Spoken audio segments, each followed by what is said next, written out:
Furðudýr vikunnar er smyrill. Þetta er ránfugl sem lifir á Íslandi.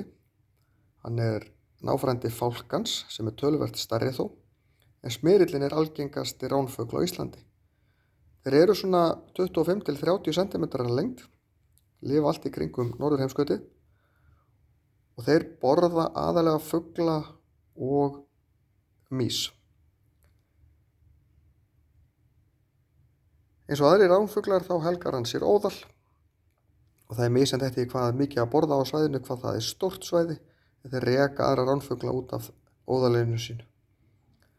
Þeir verpa nokkuð snemma til þess að ungarnir séu svona byrja að verða stálpaðir þegar aðrir fuglar er að klekja út úr sínum eggjum, því að þá veiða þeir ungana hjá öðrum til þess að gefa sínum ungum.